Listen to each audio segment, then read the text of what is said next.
Every opportunity we have, every time we engage with someone, we have opportunities to leave them with something.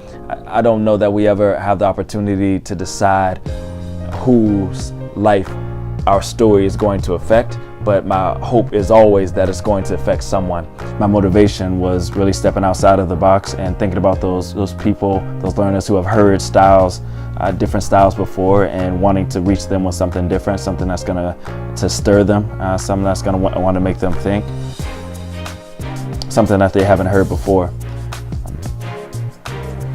The belief that we all have experiences that are worthy of sharing. When we spend time intentionally reflecting on those experiences, I believe they have the power to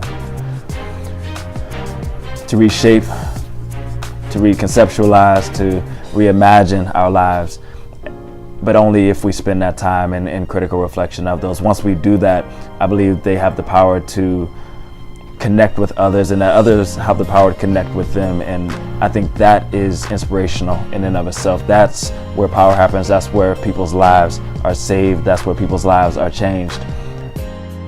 To have this opportunity to do TEDx at home is unbelievable. It's surreal. It's an opportunity to give back to a place that's given so much to me, my family, my friends, my church family. I've been supported more than I could ever imagine in this place, and this was an opportunity to come home and to show and demonstrate the amount of love I have for this place, for this city, for my family. I wanted to make them proud, and it's special. It's special. To tell my brother and I, we couldn't bear the agony of untold adventures. So life was only as tall as doorknobs. We left all the wisdom we could squeeze out of Crayola and hieroglyphics for archaeologists to examine. Mama didn't like this too much. My mother's been an unflinching source of love and support for as long as I can remember. She's been my biggest cheerleader. She's pushed us when we needed challenging, built us up when I needed it. She's been amazing. She's been amazing and continues to inspire me. I'm inspired by what I've learned from her. My father continues to also be an inspiration for me.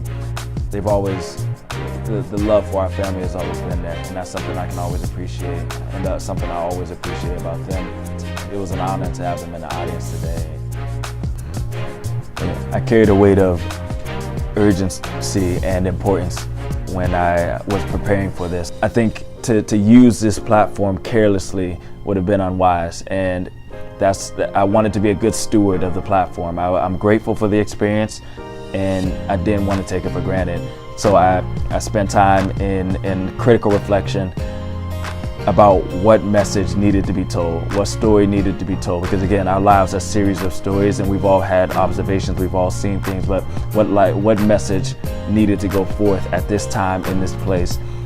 There's always an element of nervousness that I carry around, and that, quite frankly, I like having, because I think that it means that I am interested in doing a good job. And I think we become nervous because we recognize that this is a critical moment, and it can be a critical moment, not just for ourselves, but for others. And so also a sense of tremendous excitement. So when my name was called, it was about pouring out, right?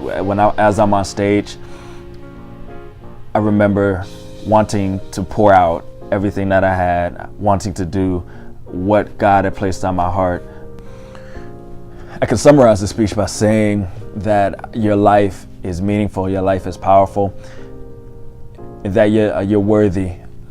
Your life has worth, your life has value, it's relevant, and I think that your story has the opportunity to save, to inspire, to change someone else's life. It's my desire to be all of who I am, and to demonstrate what that looks like for individuals. And so what you're gonna see is someone who has been very reflective about a message, and who treats every engagement and every interaction with a sense of urgency, I believe. Berlin, with your voice as the trumpet in arms, raised like trombones. Yes, walls may be insurmountable, but nothing is impenetrable. Unrighteous cornerstones will always fall in on themselves. Give it a fearless tone, one of warriors and war cries, make it a resurrection song.